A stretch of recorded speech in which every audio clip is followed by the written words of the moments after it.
और इधर दुर्ग में धरने पर बैठे बीजेपी सांसद विजय बघेल निकाय चुनाव में धांधली का उन्होंने आरोप लगाया है। तो सेक्टर 10 और 12 में बीजेपी प्रत्याशियों की हार पर आपत्ति उन्होंने जताई है। कांग्रेस ने सरकारी सिस्टम का फायदा उठाया।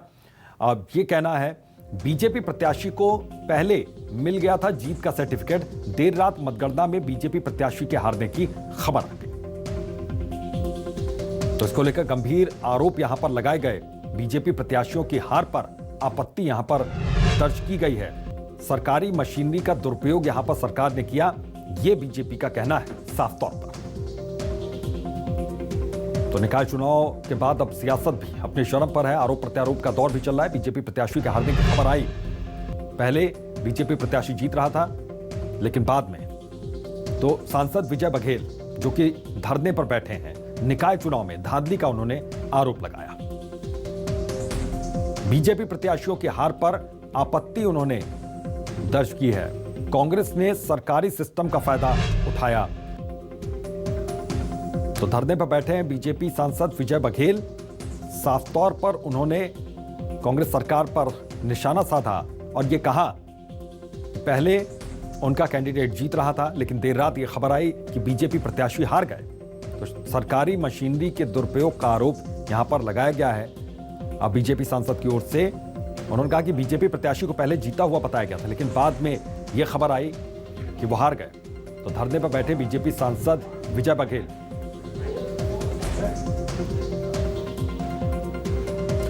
और हमारे संवाददाता यशवंत साहू इसी खबर पर हमारे साथ जुड़ गए, सीधा उनका रुख करते हैं। यशवंत, क्या है ये पूरा मसला और इनकी बातों को क्या प्रशासन सुन रहा है? प्रशासन इस पर कोई संज्ञान ले रहा है, कोई कार्रवाई की बात कह रहा है?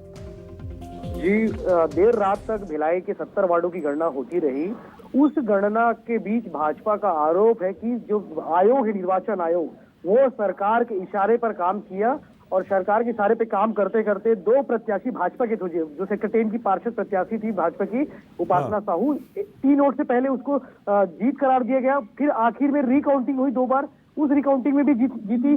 फिर आखिर में तीसरी बार जो रिकाउंटिंग हुई उसमें उसे 2 वोट से हरा दिया गया। तो इसमें भाजपा पार्षदों को आरोप है, भाजपा नेता जो सांसद विजय बघेल है उनका आरोप है कि उसे हराया गया। इसी प्रकार सेक्टर 2 की जो पार्षद प्रत्याशी है जयललिता, उसके साथ भी ऐसे ही कुछ हुआ। उनका आरोप है कि जयललिता पहले जीत चुकी थी, सर्टिफिकेट भी जारी हो गया था, फिर आखिर में जयललिता को 1 वोट से हराया गया। तो मैं आता हूं यशवंत आपके पास। बहुत बहुत शुक्रिया इस तमाम जानकारी के लिए। बीजेपी सांसद विजय बघेल हमारे साथ फोन लाइन पर जुड़ गए हैं। विजय जी, क्या सर यहां पर दिक्कत हुई, क्या परेशानी हुई और क्या इस पर अब संज्ञान लिया जा रहा है प्रशासन की ओर से?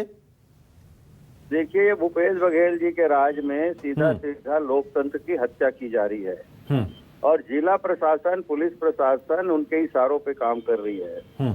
आज जो आरोप बनी थी वो पूरा भूपेश बघेल के इशारों पर हमारी तो बाकी जगह तो की है जी, सभी जगह ये संज्ञान में आया है। कहीं बैलेट पेपर दूसरे कलर के पाए गए, कहीं पेटी रस्सी से बंधे हुए पाए गए।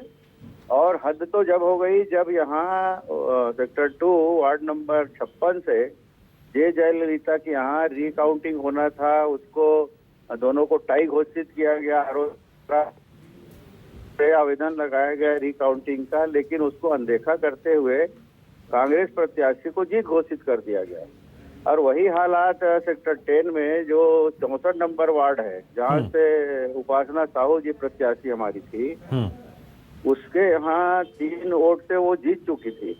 उसके बाद कांग्रेस पर रिकाउंटिंग किया गया। फिर जो अवैध घोषित किए मत थे जी, मतपत्र, उसको उसी अधिकारी ने जिन्होंने उसको अवैध घोषित किया था उसमें स्टाम्प लगा दिया था अवैध मत का, उसको उन्होंने वैध घोषित करके 5 वोट को कांग्रेस को में मिलाकर इनको 2 वोट से हार घोषित कर दिए।